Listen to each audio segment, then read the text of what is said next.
Hello friends and family, welcome back to our channel. இன்றைக்கி நம்ம சேனலில் ஒரு சூப்பரான ரெசிபி பார்க்க போகிறோம். அவரைப்பருப்பு சாதம் எப்படி செய்கிறதுன்னு பார்க்கலாம்.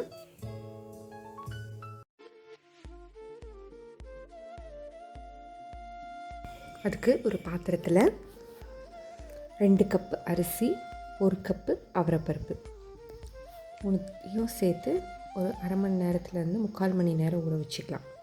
கழுவிட்டு ஊற வைங்க, அப்போ தான் வாசனை அடிக்காது. அடுத்து ஒரு குக்கரில் 3 டேபிள் ஸ்பூன் கடலெண்ணெய்,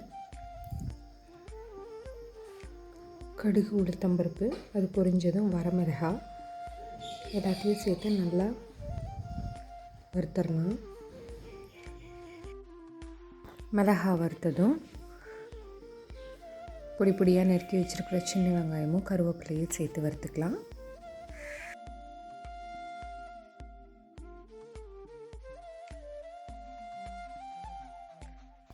இப்போ வெங்காயமும் நல்லா வதங்கிருச்சு. வெங்காயம் வதங்கின ஸ்டேஜில் பொடியாக நறுக்கி வச்சுருக்க 2 தக்காளி பழம் அதையும் சேர்த்து வறுத்துக்கலாம். கொஞ்சமாக உப்பு போட்டு வதக்கினா சீக்கிரமாக வெந்துடும். கொஞ்சமாக அதில் உப்பு போட்டேன். அதுக்கப்புறமா கொஞ்சமாக மஞ்சள் தூள், 1 டீஸ்பூன் அளவுக்கு மஞ்சள் தூள். அதுக்கப்புறமா தண்ணி சேர்த்துக்கலாம். 8 கப்பு தண்ணி. நம்ம எந்த கப்பில் அரிசியும் பருப்பும் அளந்தோமோ அதே கப்பில் 8 கப்பு தண்ணி. 3 டம்ளருக்கு 8 கப்பு. அதுக்கப்புறமா தேவையான அளவு உப்பு. அதுக்கப்புறமா ஊற வச்சுருக்க அரிசியும் அவரைப்பருப்பையும் சேர்த்து ஒரு கொதி வந்ததும் உப்பு பார்த்துட்டு மூடி வச்சிடலாம்.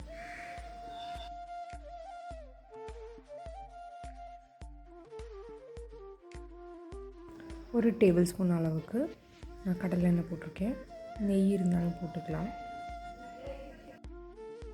அவ்வளோதான். நமக்கு 3 விசில் விட்டு ஆஃப் பண்ணிவிட்டு தேவையான அளவு கொத்தமல்லி தழையை தூவி நல்லா கிளறி விட்டுடலாம்.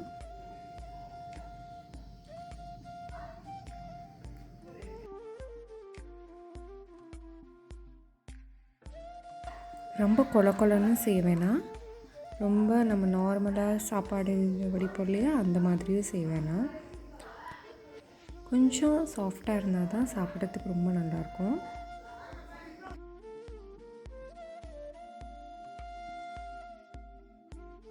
அவ்வளோதான். நல்லா கிளறி விட்டுட்டு பரிமாறிடலாம். நமக்கு இப்போது அவரைப்பருப்பு சாதம் ரெடி ஆகிடுச்சு. நீங்களும் இந்த ரெசிபியை கண்டிப்பாக ட்ரை பண்ணி பாருங்கள்.